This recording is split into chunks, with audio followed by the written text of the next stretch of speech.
We are live. We are live. Welcome to College Football's Peek Around the Corner with your host, Greg Pflugar. We cover everything in college football because we love everything in college football. And if you do as well, please subscribe to this ever-growing channel. Smash that like button if you like our content. Share the video with your family and friends. Share it with your neighbor. Share it with your psychiatrist.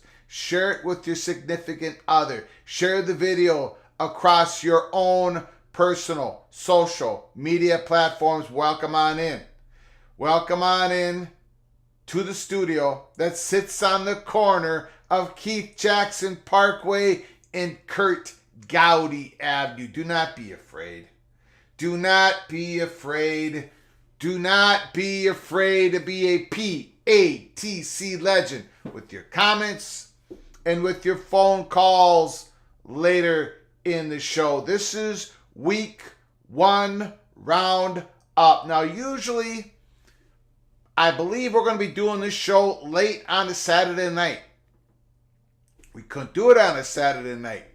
I lost my voice on a Saturday night doing the West Virginia Penn State game. We had to quit halfway through. I didn't have a voice yesterday. My voice is slowly coming back. It isn't quite there yet, but we have to do week 1 roundup. We're going to go quickly through all the games at the Power 5 level and some important games at the G5 level. We're just going to be skimming the top. We're not going to be doing a whole bunch of deep diving because as the week goes on, we talk about next week games. We're going to keep hitting back to what we just saw here at week 1. And then we're going to be going through the games. Greg the Cooler versus PATC Community. And the Community took it on the chin. We still have one game left. We still have Duke and Clemson. And we disagree on that game as well. But the Community, if I'm the Cooler, you are the Freezer at this point in time. We're going to be going through those games. And then we're going to be talking about the playoff expansion. Once again, the networks What is the plan? Who's going to carry what games? We'll talk about anything you want to talk about with your phone calls. If you donate to the channel, if you hit the $, we'll get to your comment right away. You can also call in later in the show and we'll talk about whatever you want to talk about. But first, I want to say thank you for everybody who's coming on in. Peter Johnson, Utah -7. Utah -7 is an easy play, according to Peter Johnson. Playing Baylor. Baylor's without their quarterback. Blake Shapen, a little bit of an MCL injury, out at least a couple weeks, is being reported. Baylor lost, didn't look good.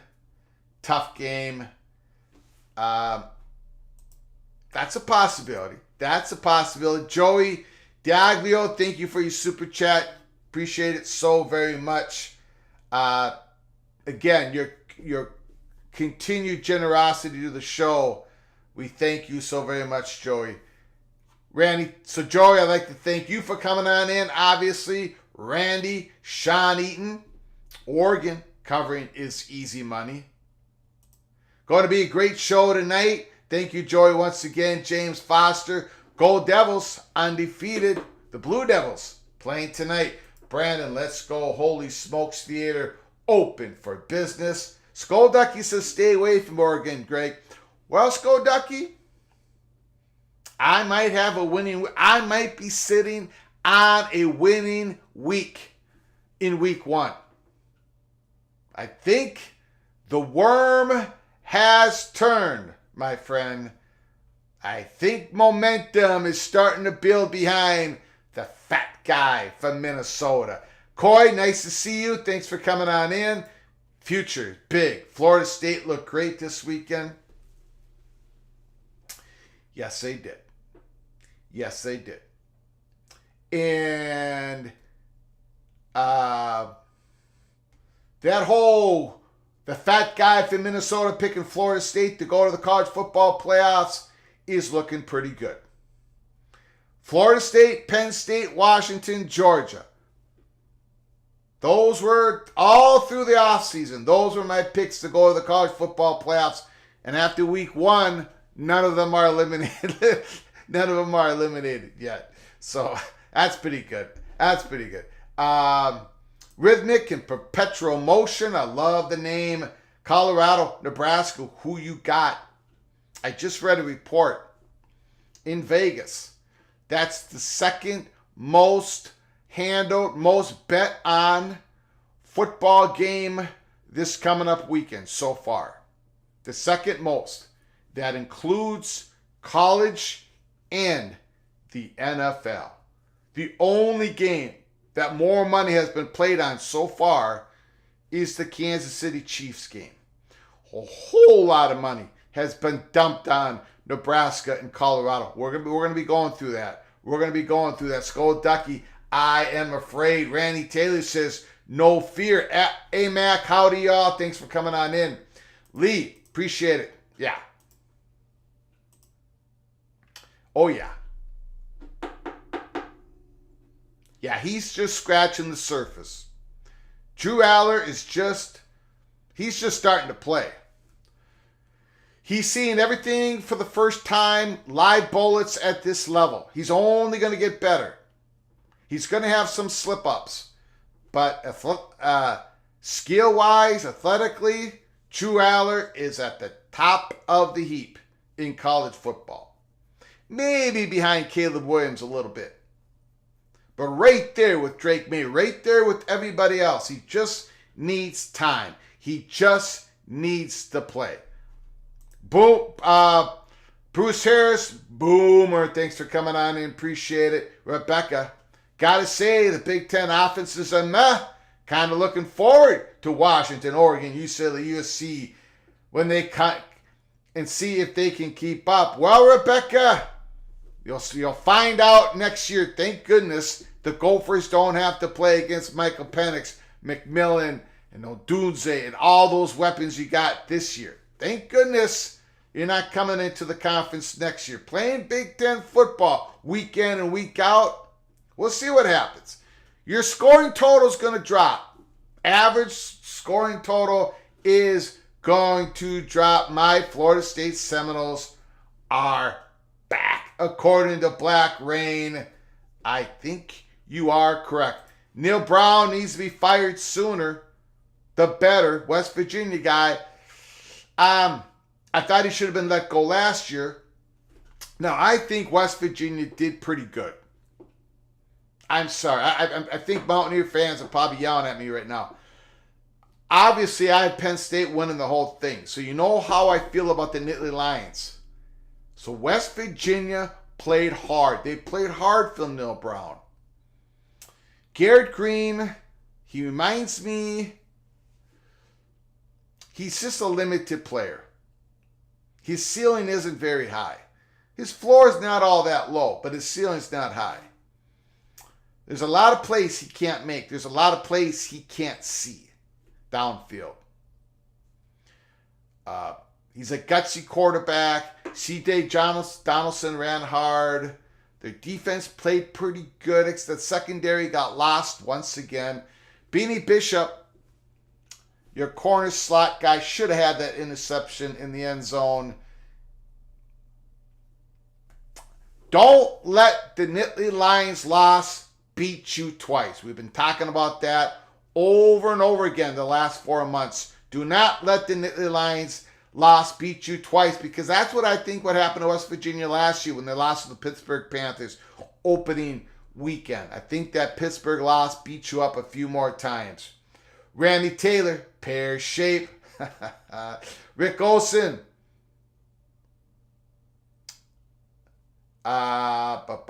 Clinton Moses, thanks for coming on in. Immaculate, what a weekend. Okay. So let's get to the weekend. Let's get to the games now. Again, I'm going to quickly go through these games. Might only say a few words. Please do not feel offended if I don't really talk about your team. Okay? Throughout the weeks, throughout this week, you guys know how it is. We gather up steam.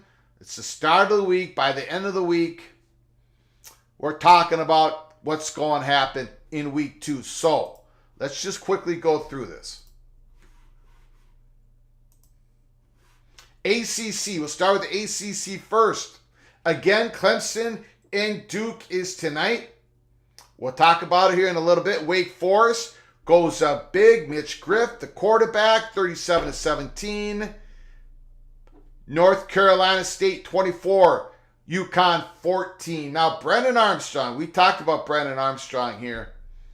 Transfer from Virginia to North Carolina State. He's finally playing behind a decent offensive line. He led the team in rushing, of course, along with throwing. Had a pretty decent game. I'm all fired up to see what Brendan Armstrong does next week, and we'll get into that in a second. Miami. Tyler Van Dyke. He looked healthy to me. They rolled over Miami, Florida.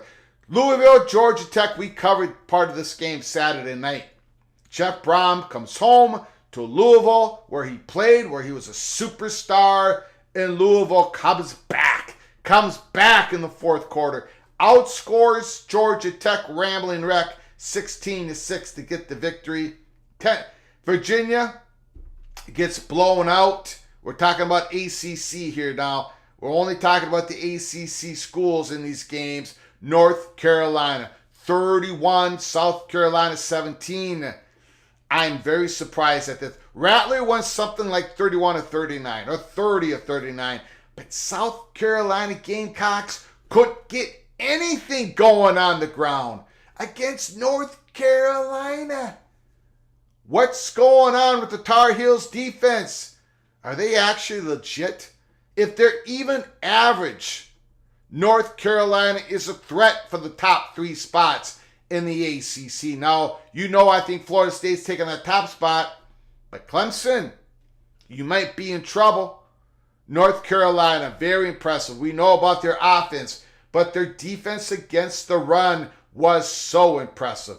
Boston College goes down to Northern Illinois at home. Tough loss. Pittsburgh rolls over Wofford 45-7. Narduzzi's got his team rolling early once again. Syracuse shuts out Colgate 65-0. Virginia Tech, they come out. Metallica, the Sandman, Virginia Tech 36, Old Dominion 17. And the Florida State Seminoles, we talked about them in our episode 300 earlier today. We'll talk about them again later tonight. We'll talk about them all week long. Florida State is the real deal, Holyfield. Jordan Travis. Now, it looked like he developed over last year. It looked like he can do more things over last year. Jalen Daniels, LSU, seems like the same player to me. Couldn't look downfield when he got rushed. Jordan Travis could look downfield when he got rushed. And of course, Florida State has all of those weapons. Keon Coleman, the transfer from Michigan State, had a huge game last night. 3 touchdowns. That first touchdown pass, when he made that duke around that defender, went in to score. I thought that settled the Florida State's offense down. I think that's just, okay, we can do this. We can hang with LSU.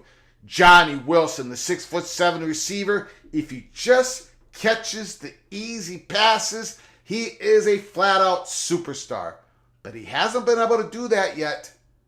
He has not been able to do that yet. And Benson, average game. I got to see more out of Trey Benson. He can break tackles, but he doesn't seem to hit the right holes or the timing of it. Something seems off with his running. But anyways, Florida State, Javard Verse, the great defensive line rusher, the secondary held up. Florida State goes big. They're going to be in the top 5 here in the AP press poll for week after week number 1. Let's get to the Big 12. Some schools in the Big 12 took it on the chin, but not UCF.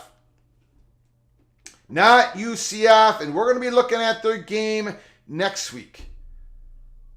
We're going to be looking at their game next week later here in the show. The defense is legit, 56-6 over Kent State. Kansas, Jason Bean. Kansas was without their Jalen Daniels starter, but they roll anyways, 48-17 over Missouri State. And again, West Virginia, they lost 38-15. Again, don't let this loss beat you twice.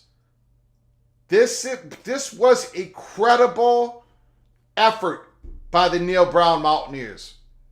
I think the Mountaineer fans, I get it.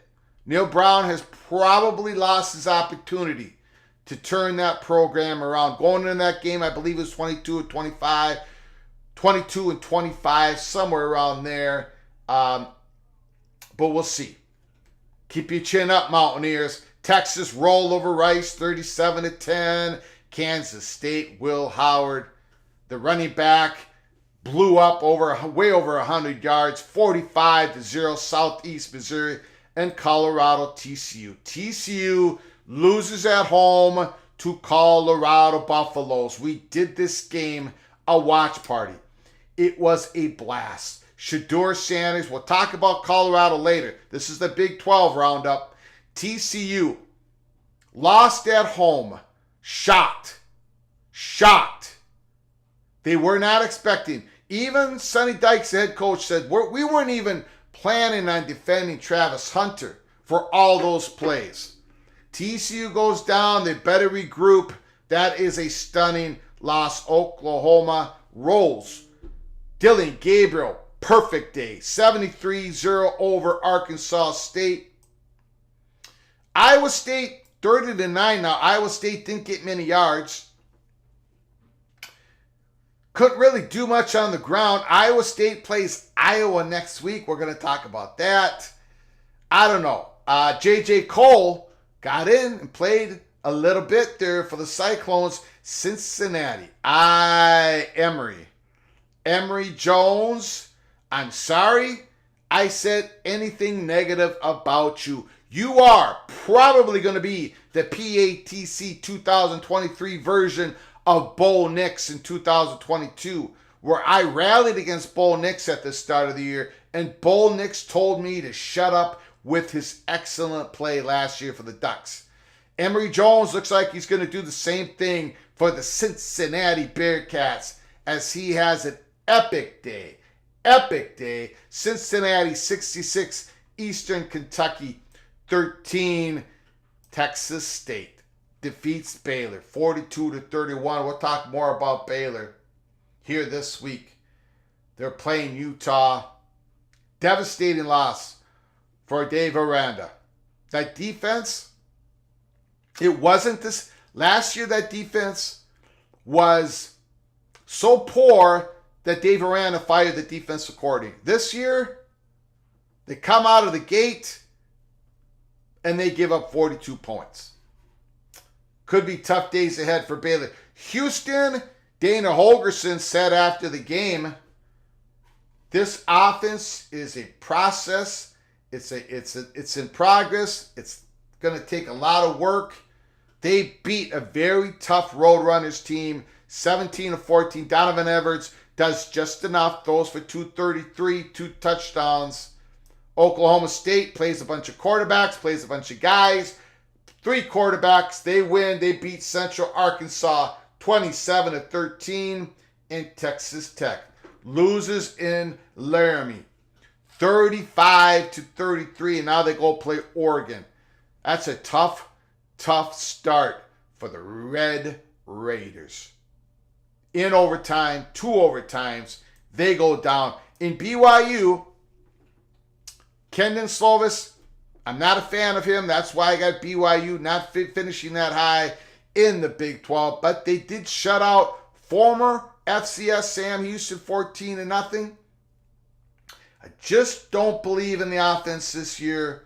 But this was only week 1. So let's get to the next on the board is the Big 10. The Gophers 13-10. We already talked about that game. The Gophers got very fortunate. They were absolutely confused. Nebraska's 3-3-5 defense. Nebraska's defense was there to tackle that night.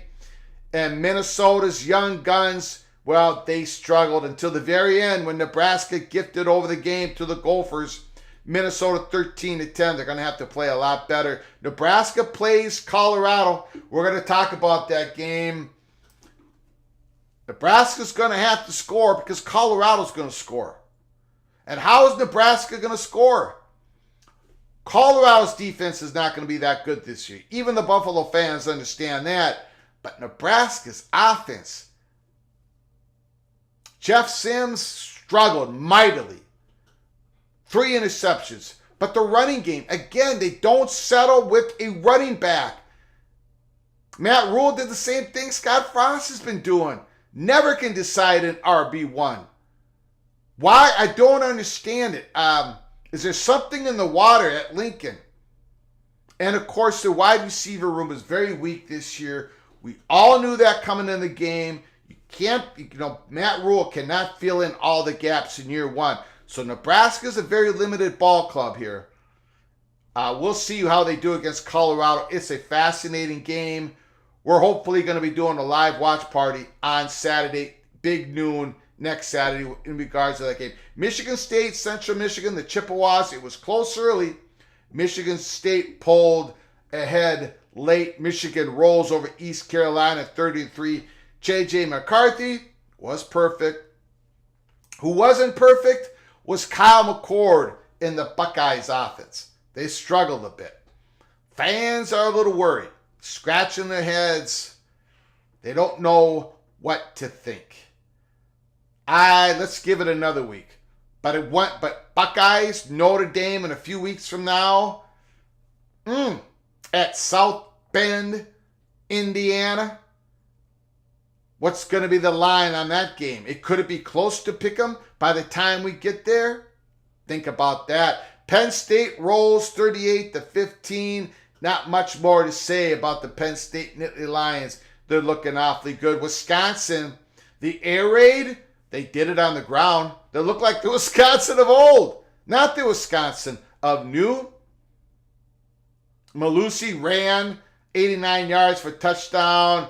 He was great. The Wisconsin ground game was awesome. Evil Badgers win 38-17. The Iowa Hawkeyes offense started pretty good. Their offense started pretty good, but they started stalling away in the second half. They defeat Utah State 24-14. Iowa Hawkeyes score 1 point below the average that Brian Ferentz, the offensive coordinator, needs to keep his job for next year. This is the type of game that you wanted, that Brian Ferentz wanted. If you're a Hawkeye fan, you wanted to see Iowa put up 38 points. But they didn't. They put up 24, and Caleb Johnson, the great running back, he only got about 60-some yards. Purdue goes down to the Fresno State Bulldogs. Purdue Boilermakers. Tough start for first-year head coach. I think it's going to be a tough year for the Boilermakers. We don't have them doing much at all this year.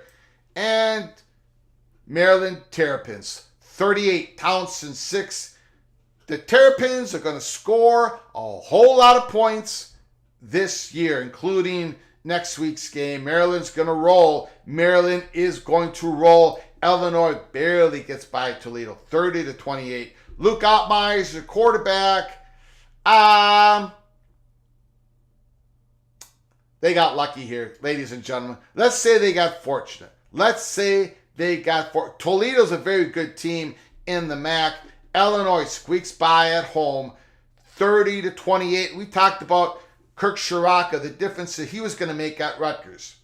Kirk Shiraka, the offensive coordinator. Rutgers went in there, did their job, didn't make many mistakes. A limited offense, a limited playbook, but they block. They know their assignments. The running backs hit hard. Pretty good effort by Wimsatt, the quarterback. They beat a depleted Northwestern team 24-7.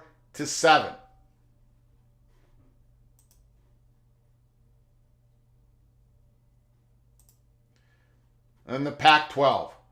The Pac-12, what did they do? Week 1, they went undefeated. USC, of course that was last week, Utah rolls 24-11 over Florida. We talked about that earlier. Arizona State wins a ugly game against Southern Utah. The game was delayed. It played in the wee hours of the morning. Rashada, the true freshman quarterback, looked good in the first half, struggled in the second half, but Kenny Dillingham gets his first win as a head coach. Arizona State 24-21. Stanford defeats Hawaii 37-24. USC rolls over Nevada 66-14. Caleb Williams, 5 touchdowns. Washington, what can you say about Michael Penix? Basically the perfect game, 56-19 over Boise State. Oregon defeats Portland State 81-7. Don't have to spend any time on that. Bucky Irving rushes for a 56-yard touchdown. Bucky Irving's having fun at Oregon. Colorado 45-42. Shedeur Sanders has made his mark. First game, starting quarterback, FBS level, 510 yards, breaks the record for the University of Colorado, and he was fantastic. Again, how he processes the field, how he continues to look down, how he can avoid a rush, look down the field, process the field, make the play. He made all different types of throws in this game. And then Dylan Edwards, the running back, the speedster. Beautiful game.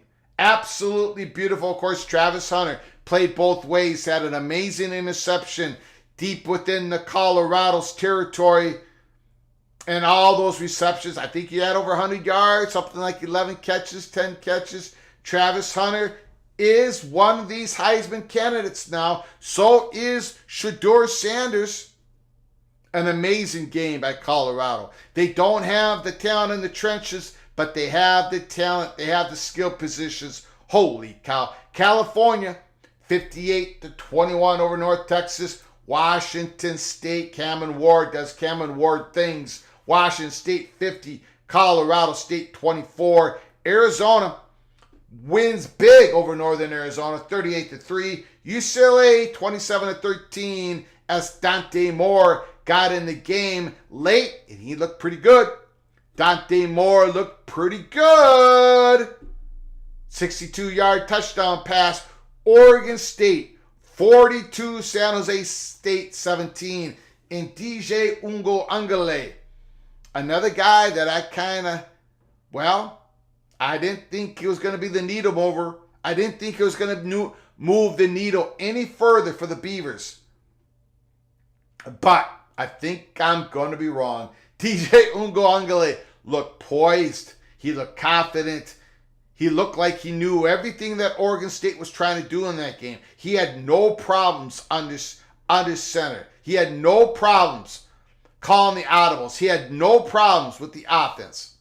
He looked very, very good. Oregon State is going to be a very tough out in 2023. And finally, in the SEC, Florida loses. They're going to lose a lot of games this year. I don't think they're going to be bowl eligible. Missouri defeats South Dakota 35-10. We know about Georgia, the two-time defending, reigning, undisputed national champions. They roll. Alabama rolls 56-7. The interesting part about this game is Alabama rushed the ball 40 times for only 205 yards against Middle Tennessee. Is that something to worry about? Because they're gonna run the ball a lot this year. Something to think about. Tennessee rolls. South Carolina loses. Very disappointing. The Gamecock fans are very upset. They're one of the most upset fan bases across the country. Ole Miss goes up big over Mercer. Ole Miss has an interesting game next week. We're going to talk about Texas A&M goes over big at New Mexico. Kentucky, my biggest sleeper of 2023. Devin Leary, Kentucky, the running back goes big over Ball State by 30 points. Arkansas rolls DJ Jefferson 56-13. Auburn rolls over Massachusetts 59-14. Holy smokes. Mississippi goes big over Southeast Louisiana. And Vanderbilt goes 2-0. Goes 2-0 as they defeated Alabama A&M and LSU, the fifth-ranked team in the country. The highest-ranked team to lose in week one goes down big to Florida State. Brian Kelly said, we're not the team we thought we were. We're not the team we thought we were. You better get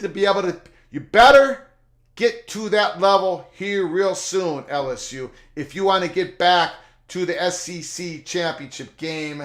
Now, let me take a sip of my Cloak and Dagger. By the way, you can get your mugs at the link in the description. Go to the merchandise store, PATC. Get your Cloak and Dagger mug. We got hats, we got t-shirts, we got a whole lot of things, and we're going to be adding more stuff throughout the college football year. Let me take a sip.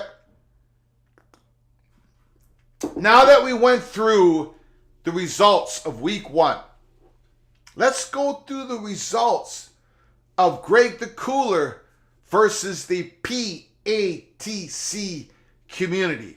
Shall we, ladies and gentlemen? Shall we? Let's get to it. If I can find it. Colorado at TCU. Greg the Cooler took TCU. The community took TCU. Now, if you're new to the show, or if you haven't been around, basically on Wednesday shows, we're going to try to keep it at Wednesday. We offer these games up. I make the selection probably on Tuesday, the PATC community, with their votes. We do a live poll in the chat room. We all have a minute to vote, and that's how we come up with the PATC selections. In this one, I took TCU minus 20.5. The PATC community took TCU minus 20.5. We both take an L. Massachusetts at Auburn. Greg the Cooler took Massachusetts plus 35.5.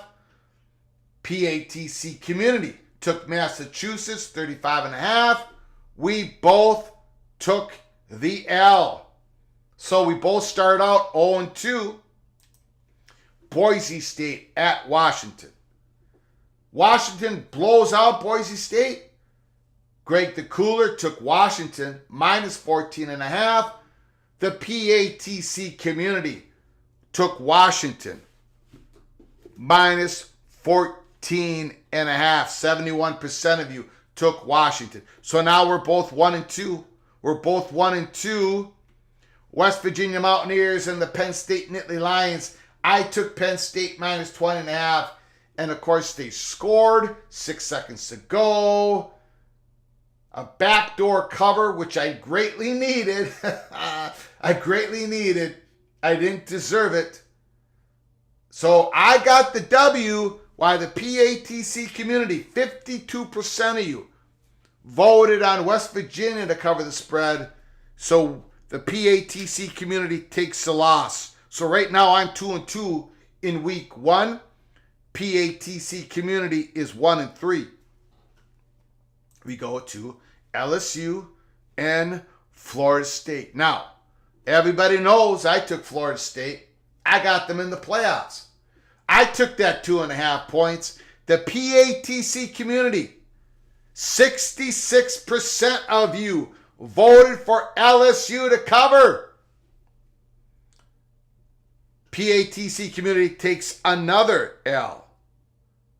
So right now you're sitting at 1-4. I'm sitting at 3-2. Clemson and Duke, that game is yet to be played. That is tonight. I've got Duke plus 12.5, and the PATC Community has Clemson. At a vote, about 89% of you, 89% of you took Clemson at minus 12.5. I took Duke at plus 12.5. Florida and Utah, I took Utah. They covered. They won 24-11. And the PATC Community took Florida. It went into overtime. After all the votes were tallied, it was 50% to 50%. The next voter would decide for the community, and the next voter took the Gators. So the PATC Community took another L. In Nebraska and Minnesota, we both got Minnesota. We both got it wrong. We did not get close to covering this game. So the tally so far for week 1 games against the spread, Greg the Cooler, myself, is 4-3. PATC Community is 1-6. You all are 1-6 against the spread this week. That means your grand total for the year so far is 2-9, and I'm 5-6. I can get back up to 500. I can get back up to 500 if the Duke Blue Devils can just cover the 12.5. Please, please, Riley Leonard, lead your team. Calhoun, the great receiver, lead your team to cover the 12.5. So for the first time in a long time, I can be 500. Please, please, Duke Blue Devils, do me a favor tonight. Greg the Heater, it could be happening. It could be happening. Not quite. Not quite. Okay. Now, there was some reports today about the playoffs for 2024-2025. What are the networks going to do? Who's going to get the games? Basically, it's the following. For 2024-2025, ESPN is going to get the quarterfinal games. I'm just talking 2024-2025. We don't know about 2026. We don't even know what it's going to look like yet. 2024-2025 for the 12-team playoffs. ESPN is going to have the quarterfinal games, the semifinal games, and the championship game. The first round games that are going to be on campus, either ESPN or Fox Sports is going to have the whole package of those 4 games. That's what it sounded like in the reports. Who's going to get those 4 games is too early to tell. It's too early to tell. So ESPN could get all, and I did not want this to happen, but ESPN could get all 11 playoff games. Or they could have 7 of them, the last 7, and Fox Sports could have the round 1 on campus home games the first weekend. So that's how that's going to play out. In 2026 and beyond, we do not know. It's going to be an open bid. Anybody can come on in. We'll see what happens then. But we're talking 2024 and 2025. And one last thing, and then we'll get to your comments. We'll get to your phone calls. Paul Feinbaum. We talked about this on an episode. Paul Feinbaum said this week, congratulations, ACC, for essentially leading to its own demise with California, Stanford, and SMU additions. We talked about this in episode 300. So you can go back. This was this morning. Go back and watch the episode. I'm not going to go through the article here on the live show. But basically, Paul Feinbaum says that ACC, it's fractured. It's not going to survive this. Basically, North Carolina, Clemson, and Florida State were essentially kind of sort of kicked out the door in a way because the rest of the conference went against them. Ladies and gentlemen, and I said some pretty strong words. Again, go back to episode 300 this morning. The Florida State, it isn't. We actually expect Florida State Seminoles to take action before the first quarter of 2024. And what I mean by taking action is to signal to the ACC that they want a settlement. That they want to be able to buy their way out of the conference. SMU bought their way in. They want to buy themselves out. Florida State Money Perch and another source is signaling to us that Florida State's about to signal this to the ACC. We can't, we're going to continue to follow this story. I think at the Holy Smokes Theater, Act 3 is about to begin. I'm not going to put a starting date on it yet. But I think we're going to go into another mode here soon regards to this story. Now you say, Greg, why didn't you lead off this live show with it? Because we talk college football. We cover everything in college football. And we're not quite there yet in regards to the Florida State story. They are the tip of the spear. They are the ones at the middle of the stage in Act 2 right now at the Holy Smokes Theater. Just like Colorado took that spot for all those months, Florida State is there alone. There's a couple different reasons for that. One of the main differences between Florida State and North Carolina, we've been told, and even Clemson, is Florida State is aligned. They are aligned. Everything is aligned. The Board of Regents, the presidents, the boosters, the chair, they are aligned. The other universities, not so much. Are they going to get there? Probably. There is a lot of, now, has someone totally confirmed this to us that's inside the Florida State decision-making room? No. But it is looking more and more like Florida State is going to communicate to the ACC that they're open to buy themselves out of the conference, in which ACC does not have to take it. At least not the first push of this. But then maybe it'll go to a court. But that's where we're heading. Nothing has changed.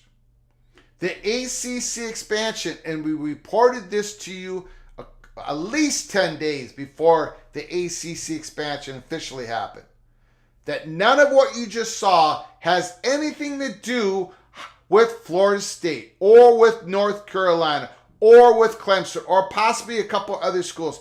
It has nothing to do with their ability to get out of the ACC. It did not clutter up the exit ramps for the conference to add 3 more schools. The dissolution theory is not in play. And we told you that, and it's true. Florida State's doing this a whole different way. If they do it, if they pull the trigger, and everything we've been told, the smoke is real and the fire is real. Also, I want to say this. This is a little bit of an added nugget. Just a little added nugget, okay? We told you that Big Ten and the Florida State Seminoles have not had any deep conversations, no direct talks. We stand by that. It doesn't mean that Florida State believes they don't have a landing spot with the Big Ten. The Big Ten is not going to go down the road with Florida State with deep talks. They're not going to get cleared and vetted until they either entangle themselves out of the gore or get really close to entangling themselves out of the gore. Remember when Oregon and Washington talked to the Big Ten? When Brett McMurphy at Action Network broke the news? When we talked about for months before that and after that Oregon and Washington had strong interest from the Big Ten, that it was going to happen 5 months from now or 5 years from now? Remember we said that week in, month after month after month? Well, those talks happened because Oregon and Washington, the gore was going to end, the Pac-12 gore was going to end officially on August 1st, 2024.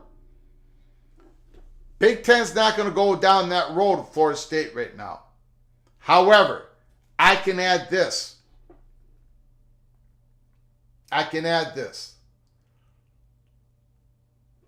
Big Ten does not, and you're going to ask why, Greg, how could you possibly know this? I'm giving you our best shot, ladies and gentlemen. You know how this works. I think you should take what I say seriously, but you don't have to. Okay? You don't have to. In fact, you can rip on me. You can call me up and tell me I'm wrong right now once we get to the phone calls. The Big Ten doesn't believe, from their perception, they could be wrong, but Big Ten's perception is that the Big Ten does not believe that Florida State's going to get out of the grant of rights by a weakness in the grant of rights within the courts, by going to the court. The way that the Big Ten believes that Florida State could get out is through a settlement, where the settlement is something that the ACC schools and the ACC cannot resist, that they have to take, because it provides security for all those other schools to remain an Autonomy 4 conference well after the 2036 season. Years down the road, it could provide security, upfront money. When you have 3 or 4 or 5 or 6 schools leaving the ACC, it's all about the settlement. This is what the Big Ten perception is. Now, you might say, Greg, there's a whole bunch of people in the Big Ten. They all have different beliefs. True. I'm giving you the consensus, what they believe. It's why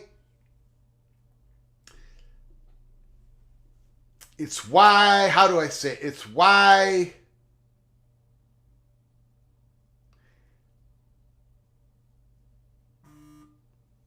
I can't go down that road.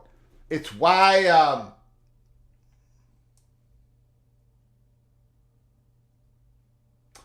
That's all I can say on that.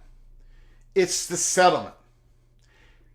It's a settlement that provides a better future for everybody involved. There is a pathway there, and that's how this unravels. This is how it gets to be where Paul Feinbaum is talking about this. It's why Kirk Herbstreit is talking about this. It's why other reporters keep pointing out who the possible targets of SEC and the Big Ten could be, because it's about the settlement. It's about the ACC schools not wanting to become the Pac-12 schools.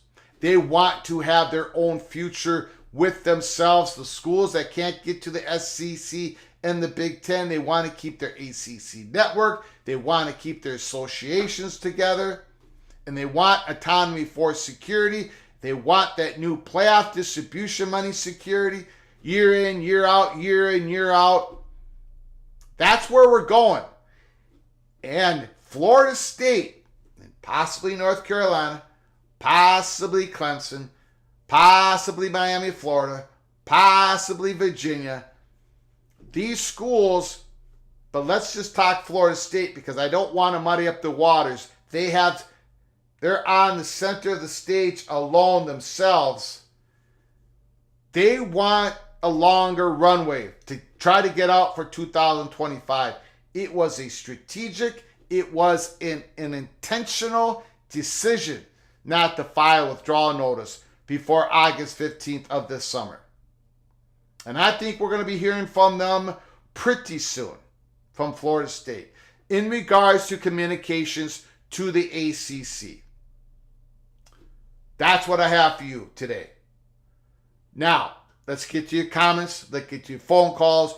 I just covered a whole bunch within 50 minutes. That's about as much as I possibly could cover, especially with this voice I'm still struggling with over the excitement over week 1 football games. We did 3.5 watch parties. I wanted to do 4. I could not finish out the West Virginia Penn State game. Okay, let's get to your articles. Then we're going to get to your phone calls real quick. Auburn Tigers are back. Not so much. Not quite. Oh, I almost forgot something.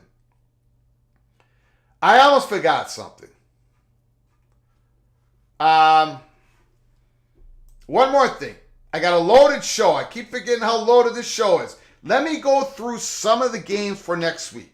Then we're going to go right to your phone calls. If you want me to get to your comment, please put down a donation to the show to help us keep the lights on. We'll get to your comments as soon as possible. Let's get to some games here in week 2.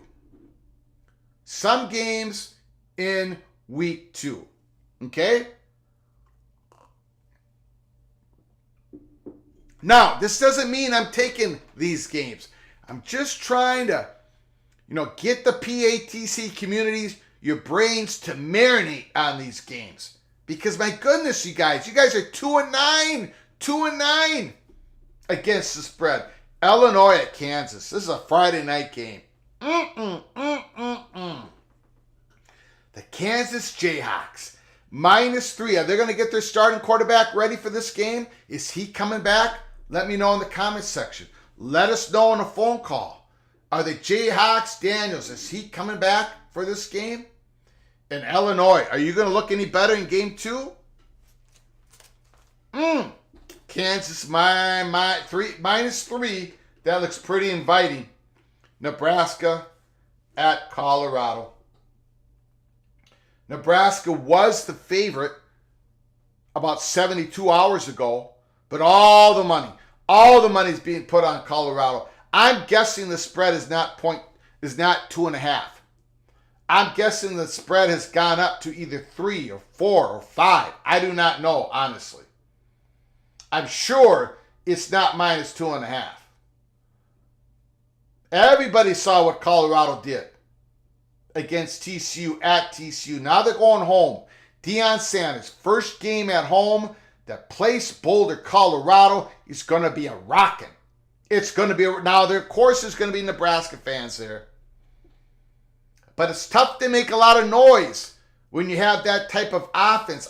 Nebraska's offense is going to struggle all year, but is Colorado the defense where Nebraska can score some points? Possibly. Possibly. Big game. Big game. Notre Dame at North Carolina State. Notre Dame is 2-0. They are rolling it up, ladies and gentlemen. They look good. They look good, and I said they'd be a top 10 this year. I don't have them going to the playoffs. I have them just missing it. But Notre Dame is legit. -7. North Carolina State, this line has already bumped up a little bit. It was -6, -6.5, -7. The Notre Dame Fighting Irish. But can North Carolina State now, Brennan Armstrong, they've got their leader for 1 year, +7. That looks a little inviting. +7 at home.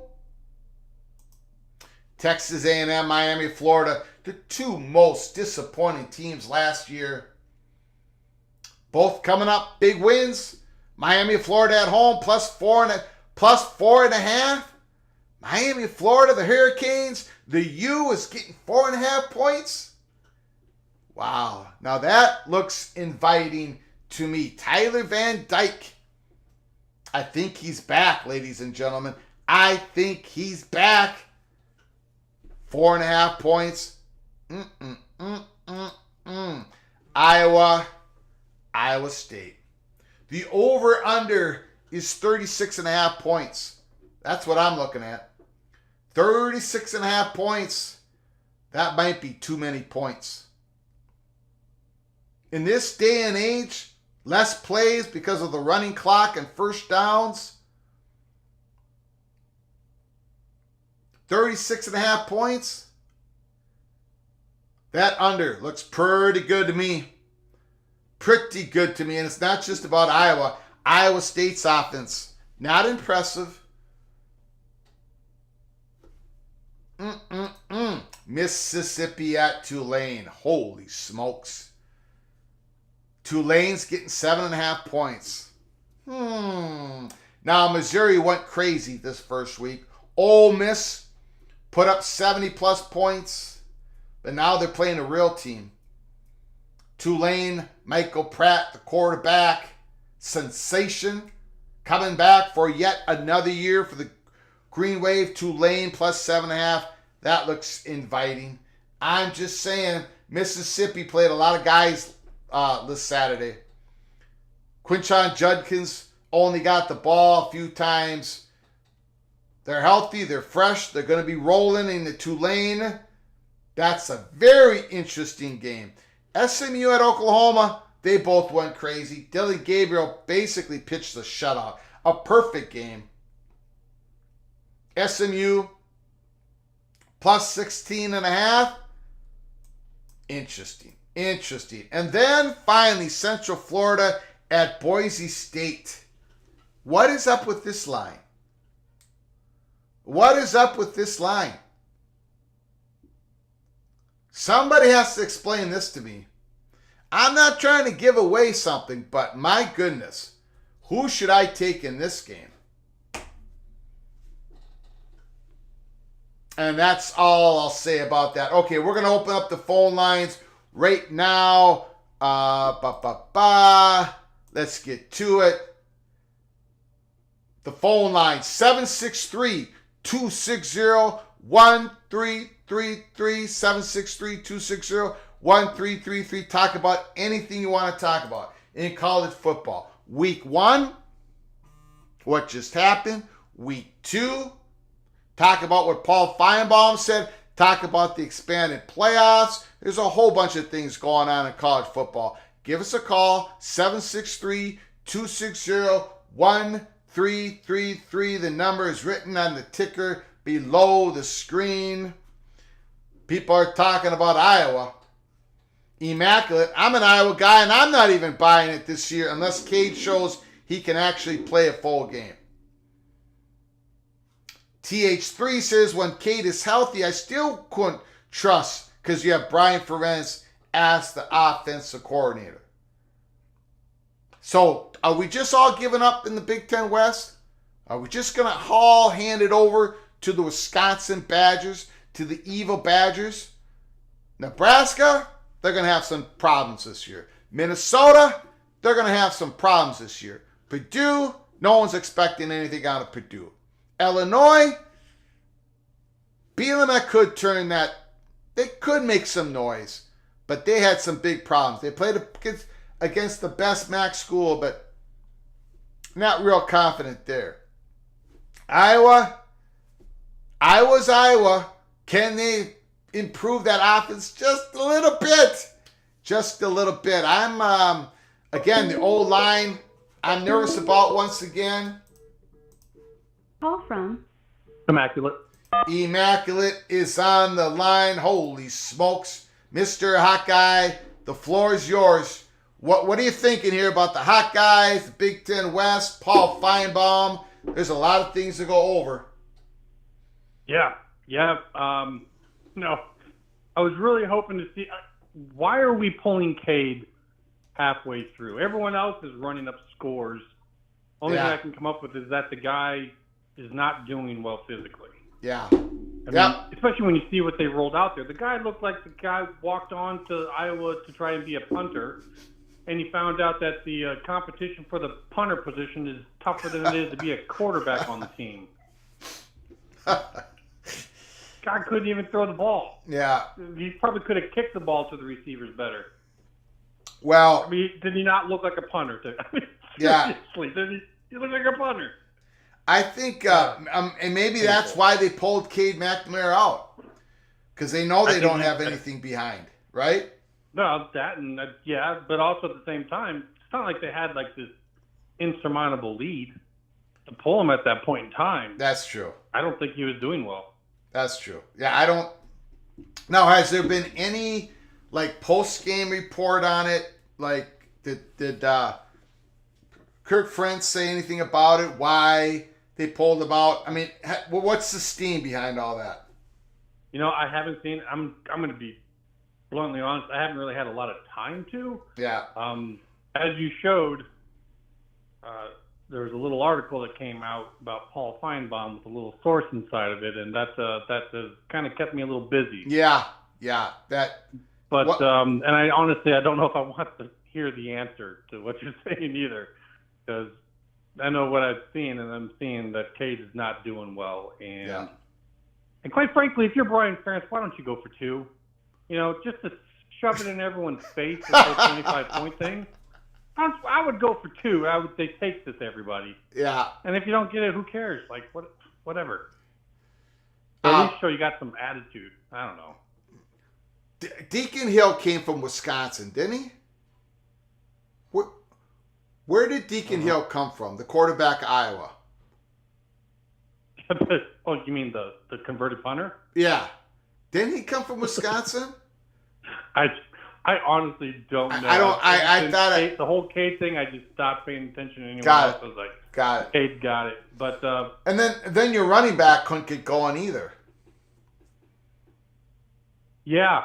That's a little worrying. The offensive line is supposed to be more mature this year and doing better. I thought they did well at protecting Cade, you know, relatively, but it wasn't all that impressive. And you know, people may say no. I thought Wisconsin's offense was impressive. Their defense was not. Like if you could take Wisconsin's offense and mix it with Iowa's defense, I think you have yourself this year a Big Ten championship winning team.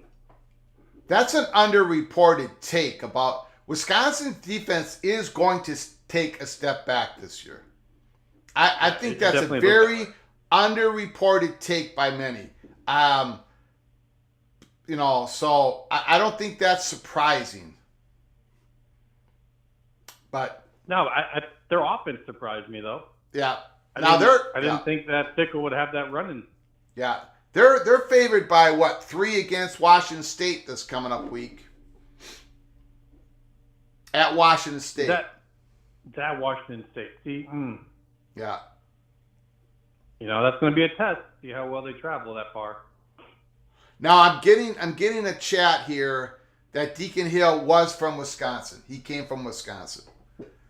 I thought I remembered him coming into a game, not looking very good. Somebody in the Big Ten. Yes, it was Wisconsin. Yeah. I'm pretty much last bit on the Iowa part. I'm basically, as much as Ferentz is, king of the city, I think it's time. Yeah. I think with all the PAC teams coming in and the way they play, yeah, I think it's time that they need to shift gears. And yeah. my biggest worry about that is if he leaves, is Parker leaving? Yeah. Yes, you can't have Parker leave. Yeah. I think we have a bit of a bleak future when that happens, but it might be an eventuality that has to happen. So why do you think Feinbaum spouted off in an interview in which the interview was not about realignment? It was not about realignment. It wasn't even brought up. It's not. I was watching it, and it shocked me. That's why I did what I did with the tweet and went through it and made sure everything was exact and put it out, because it was just like, why? And people were right in the responses. It seemed like he was trying to shift a little bit, right? Trying to shift the talk a little bit, and he wanted to take a little shot. And I'll give you a little tidbit here I haven't said anything about yet. Is, the reason why it went so big is because he reposted it and he liked it. But once that thing took off, he removed his repost and his like. Who? Feinbaum. Oh. That's why that went so big, is because he pushed that after I tweeted it. Oh. And then he removed it later after it went big. So I think someone might have came down on him. I haven't said that. I'm not going to put that out on No, Twitter. I understand. But he took it back then, huh? Yeah, he rescinded it. It was too late. It had already taken off. Wow. Wow, him taking it back means more than anything else, really. I went back and looked on his page, where you can see where someone reposts stuff. Yeah. Wasn't there anymore. So it wasn't just like an X fluke. Sure. So, yeah, I don't want to put anything into that, whether it's, ESPN pressuring him or he realized, oops. But, that's the reason why that took off, is he pushed it. Yeah. And then pulled back. Yeah. Now, this is, you remember a few months ago, maybe 4 months ago, Paul Feinbaum's take on the whole thing was, why is Florida State even talking?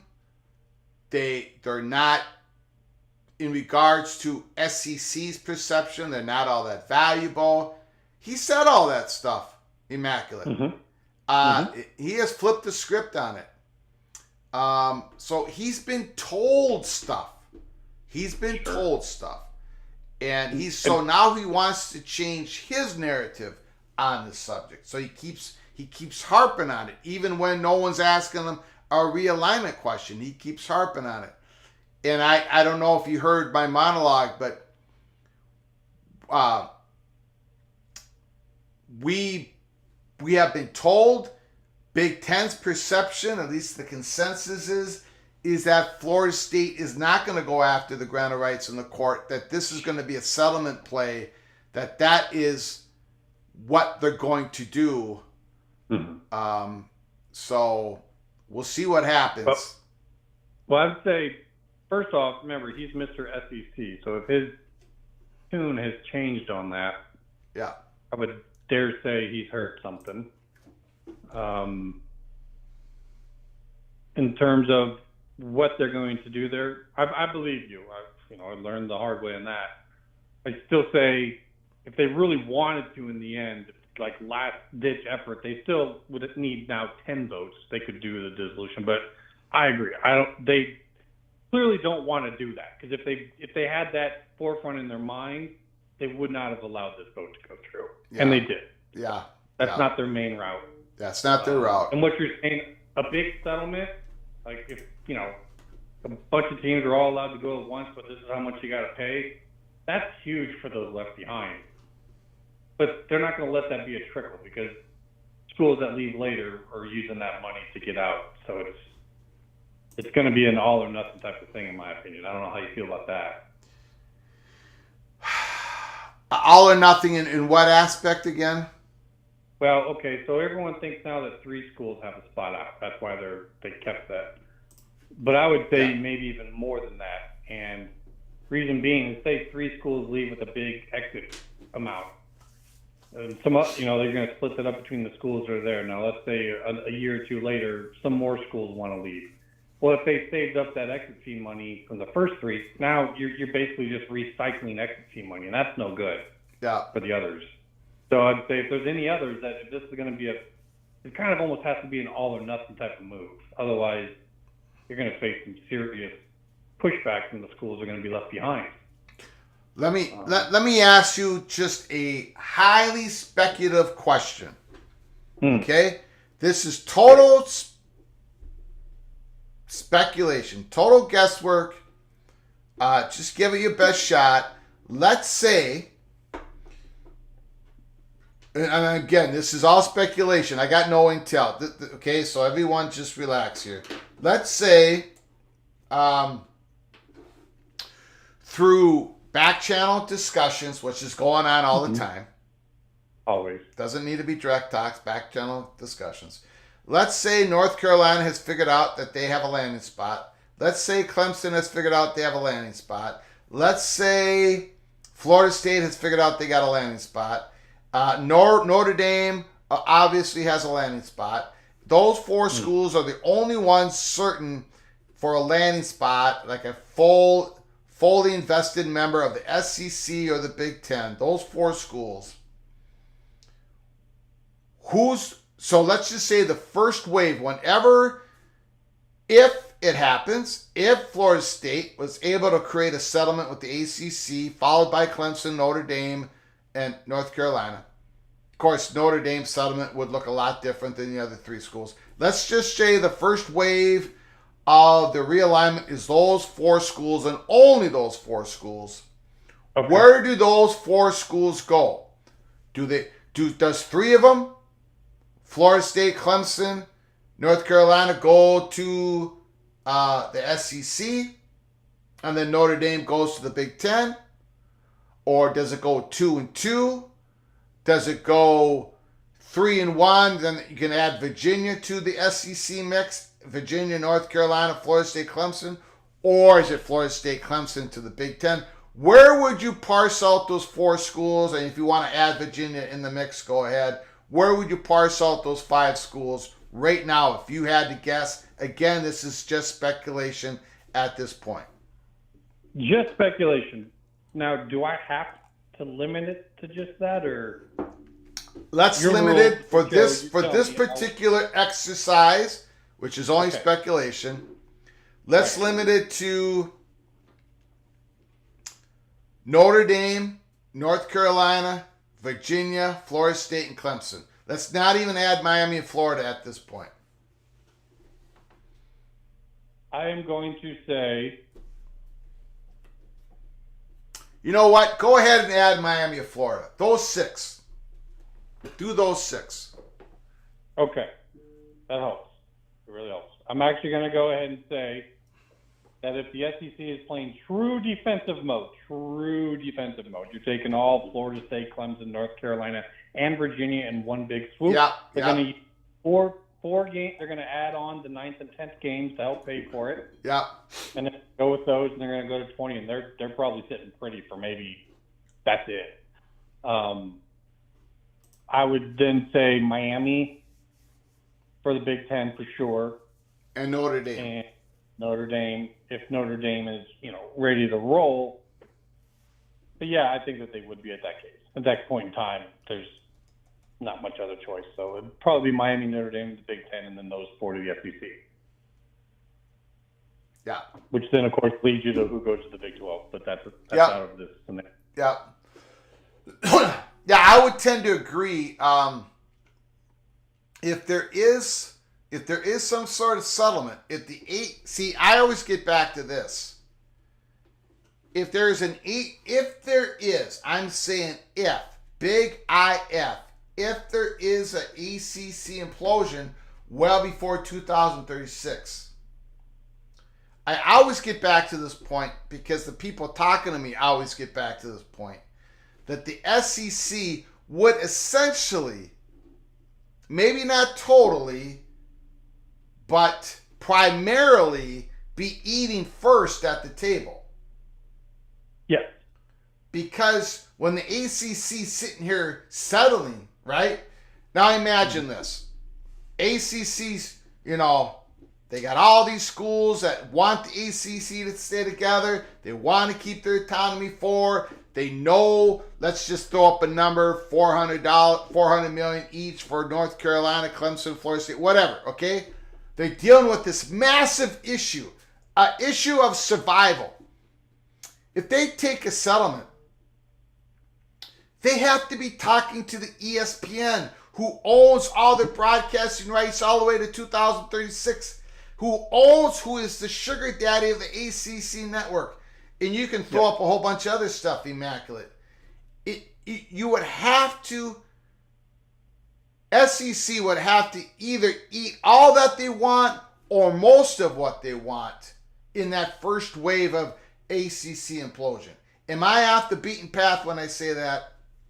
No. I've said this as well, that there is no ACC, as B-Bean says in chat, there is no ACC implosion without the SEC first signing on for it. Yeah. The Big Ten can do a little bit of work, but they've already put themselves ahead of the SEC in terms of picks.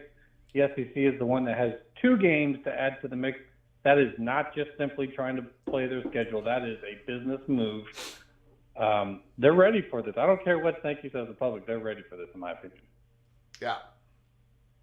But yeah, you're right. And that's also why I think the Big 12 is part of this, is because of ESPN. ESPN has kept them up as a good landing spot for some more too. Because once those go, I mean, I don't care what anyone says about 15-team composition clause or whatever it is for the ACC. I don't care. The ESPN is not accepting that in terms of equal consideration for what they're giving based upon the original contract. Just based on value of content. Yeah. So yeah, I think you're right on though. I think you're right on it, and I'm going with what you're saying. The dissolution vote thing is just a last ditch threat, and it's much less likely to happen now. And they've clearly shown that is not something they want to do. Yeah. Yeah. Alrighty, sir. Thank you, Immaculate. Hawkeyes, Iowa State next week. Oh yeah. How you doing, buddy? All right. Thanks. Appreciate it. Great phone call, Mr. Hawkeye. Once again. And also, if I know. Sorry. What was that? I almost forgot. I wanted to say the boys are having the show. They're doing the Holy Rivals tonight. I will probably be sneaking on with them a little bit at the end. Maybe get in some a little more tinfoil hattish type talk if folks are really into that. But got it. Hopefully, Moen calls in for you, because I think he has a very interesting line of discussion about the whole situation that would be interesting to see you guys go through. So that's my call out. I'm hoping he calls you up. All right, thanks. Great talk as always, buddy. Appreciate it, buddy. Thanks.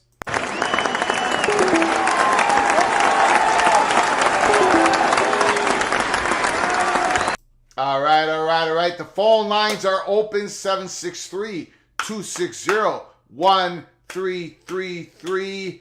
Week 1 roundup. We went through all the games that happened in Power 5, some of the G5, Tulane and all that. We went through them all. We went through some games of next week, the line. We talked about the results of our picking each other, peek around the corner, the great, the cooler versus the PATC community. And so far this week, I'm 4-3, and you all are 1-6. We differed tonight. I've got Duke plus 12.5. You've got Clemson minus 12.5. I think Duke's going to cover because I think Clemson is going to be conservative. I think they're going to run the ball to 2 great backs, not just Shipley, but the other guy. I don't think they want to show too much before Florida State. And I think Duke's going to make some plays. Riley Leonard's going to make some plays with his feet. Call from Moen, Mr. Buckeye is on the line. What's going on, sir? Week 1 is in the books. The Buckeyes win 23-3. Defense is looking good. What's going on? Well, let's give it a few weeks to see if the offensive line figures things out. All right. I'm not going to put too much on Kyle McCord because, like I said, that offensive line play was atrocious. Yeah. Could not get any push. Could not get the run game going at all. Might be time for them to have some walk-ons for some big boys down there to see if they can maybe pull somebody off campus at this point. Wow. But I wanted to say the Big Ten West is looking its usual self. Wisconsin is clearly the best team in the Big Ten West. Boo. Boo. Well, you can say boo. And they didn't cover. Huh? So I don't want to hear any boos. Don't want to hear any boos. All right. Only got 3. The spread was 7. You guys couldn't win by 8. You couldn't get it done against Nebraska. So. No, we couldn't. And we were baffled, confused, disoriented.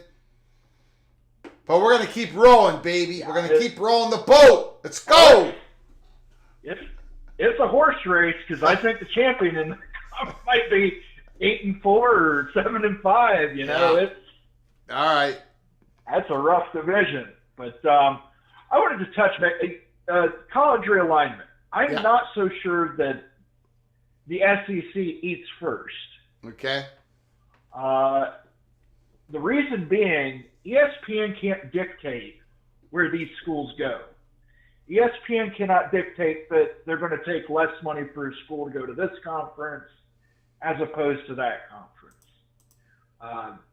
What these schools are doing is they're buying themselves free and clear of the ACC and ESPN, and then they can make their decision. ESPN trying to allocate that's called market allocation. That's a violation of antitrust law. That's 2 competitors getting together. It's no different than price fixing. It's basically 2 competitors getting together and dividing the market how they see fit. So I don't think that you're going to see anything like that happening. I think Florida State, if they can get out from it, I think Florida State's preference is the Big Ten. And I base that on their board of trustees when they had that meeting online. They brought up research about 74 times. You don't bring up research if you're going to the SEC. I mean, your 2 biggest research institutions in the SEC are right now Texas A&M and Florida. Yeah. I'd imagine Texas would be number 1 after that. Yeah. And then Georgia sneaks up behind Florida. Yep. Right. So, and in the Big Ten, obviously, now that we've got Washington, we've got USC, UCLA. Yeah. I mean, the Big Ten's obviously a more research-oriented conference. So, in my opinion, I think Florida State and North Carolina would both win in the Big Ten. And I don't think ESPN can block them from going. I think from Florida State's perspective, I know they're fans of boosters probably want them in the SEC, but I think the administration realizes that it's better to be a jewel in the South, which is what Florida State would be in the Big Ten, than just to be another school in Florida when you're in the SEC. In fact, not just another school in Florida. You're going to be considered little brother in Florida. Because you know the SEC, the UF voting block down there is going to run all over you. As for Notre Dame, I don't see Notre Dame necessarily need to join the Big Ten now. You know why, Greg? Wow. They've got their own conference, the ACC, and all those schools will do everything for them. They will grab ankle and do whatever Notre Dame says, even though Notre Dame won't do a damn thing for them. Case in point, we find out this week that Stanford gets to be a permanent rival for Notre Dame in the ACC, but it won't be a conference game. Yeah. So that will not be one of their games that they play with the ACC. So now Notre Dame gets to set their schedule of an ACC school and call it non-conference. I mean, literally, Notre Dame does nothing for that league and gets everything from them. Yeah. So, I mean, I see no reason for Notre Dame to leave. Even if these other schools leave, just rebuild it. I mean, because you know everybody's going to be supplicant to Notre Dame. So, I mean, why Why leave for another conference? I mean, even if the CFP forces people to have conference membership, at that point, Notre Dame can join the conference as a full member, request unequal revenue share, get it, and still maintain that status on the CFP board. Okay, so let me ask you. I don't. Yep. Yeah. Go ahead. So I don't see Notre Dame necessarily having to leave at that point. They'd rather be a big fish in a little pond than the ACC that's made up of whoever can buy their way in, like SMU, Tulane, and Okay, let me ask you a question. Membership too. Let me ask you a question. First of all, we got a comment from Fighting Illini Ted. You mean it is now all future Big Ten expansion without Notre Dame? Just want to put that out there, his comment. Look, I'm going to ask you the same question I asked Immaculate. Okay, so let's say if Florida State is able to reach a settlement with the ACC that satisfies all parties, if Florida State can buy their way out, just like SMU bought their way in, and let's say North Carolina and whoever follows them, Clemson, so we're taking Notre Dame off the table. What do you think would be for the Big Ten, the 19th and 20th school? Who do you think that, we're just speculating here. We're just guessing. Obviously, this is your perception is probably going to change here in the next 3 to 4 months. But for right now, it always does. Who is seven? Who is eight? I'd say it's Florida State and it's North Carolina. Florida State, North Carolina, Big Ten. Right. Got it. That's who I see taking the Big Ten at number 19 and number 20. Got it. I don't think I honestly, I'm concerned with the SEC taking Miami. I don't even know if that happens. Okay. It probably won't. I think the SEC, Miami might end up in the Big 12. I think North Carolina State might end up in the Big 12 too. I think anybody who voted yes to add SMU in this whole debacle that moved Stanford and Cal over to the ACC is probably on the outside looking in at this point. John some of them might get a pass. Yeah. Let me ask you another question, just to throw it out there. John, thanks for your super chat. I appreciate it. Washington State, Oregon State, Tulane, Boise, Memphis to replace ACC. For example, let's say there is, and John, thank you once again for your continued generosity of the show. Appreciate it.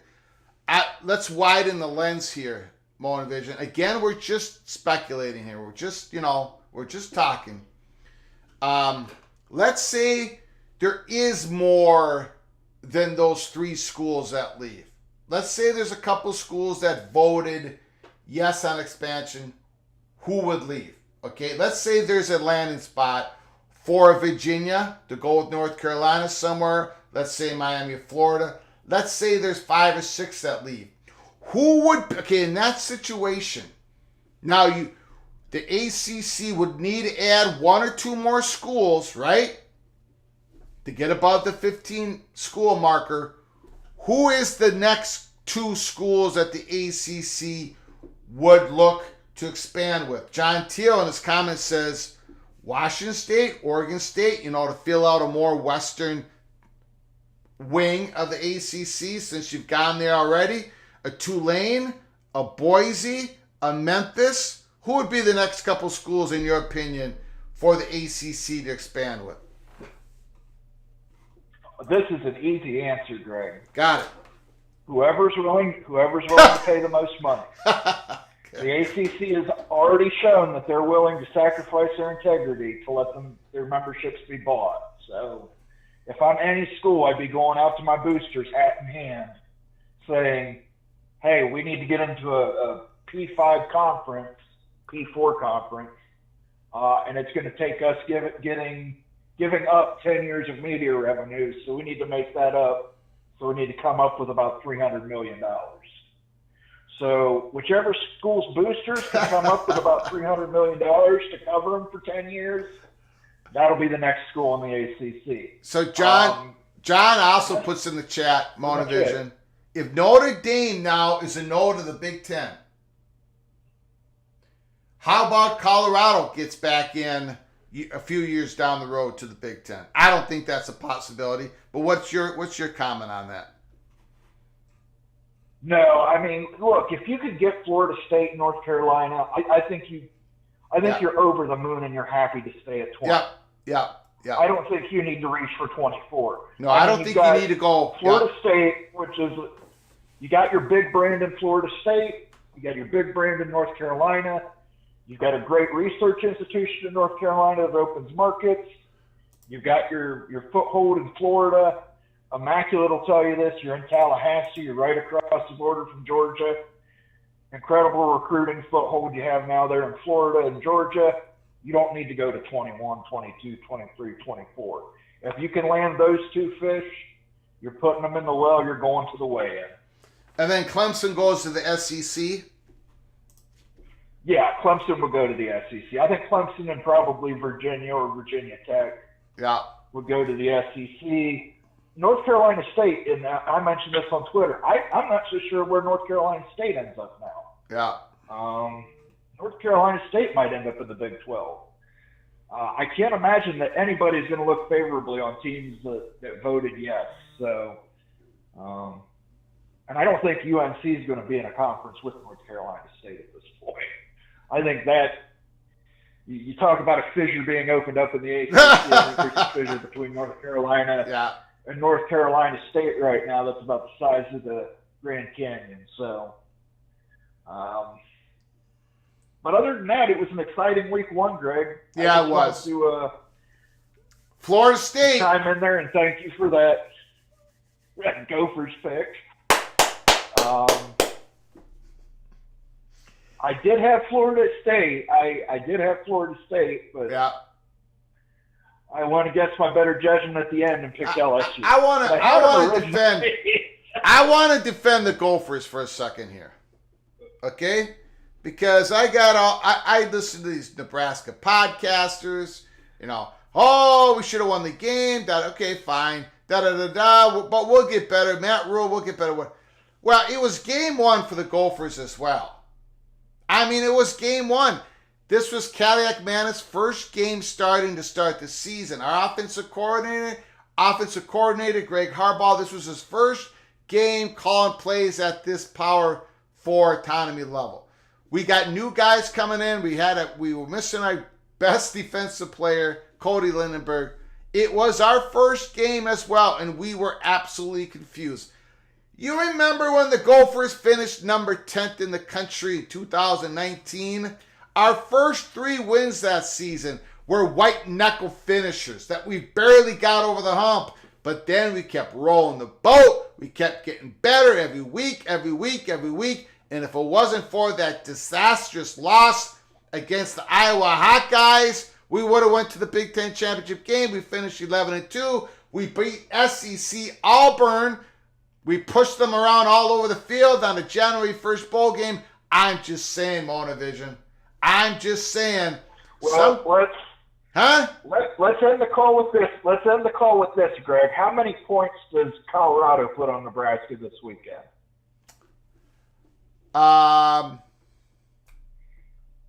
24. Okay. Yeah. You're saying 24. I'm going to say it's going to be higher than that. I'm not sold on Nebraska, but you keep rowing the boat up there in Minnesota, and we'll keep praying that an offensive lineman hits the field here in Columbus. Got it. All righty, sir. Thanks for the call. Easy, Greg. Appreciate it.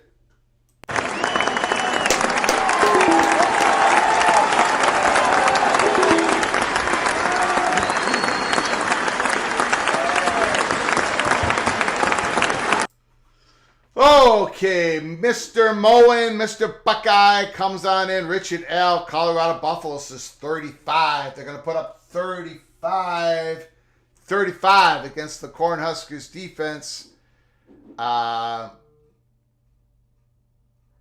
Tony says Florida State would need Clemson for a travel partner. We've said this before. It's kind of...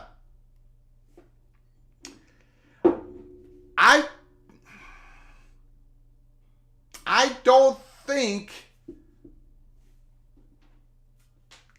I think it's very. How do I say this? I don't think.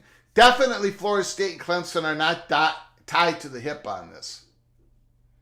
They're doing this completely different.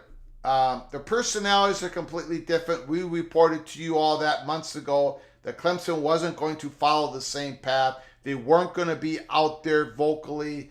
The board of trustees is completely handled differently at Clemson than at Florida State. We were told a lot of different details about how Clemson is different than Florida State and how they run things.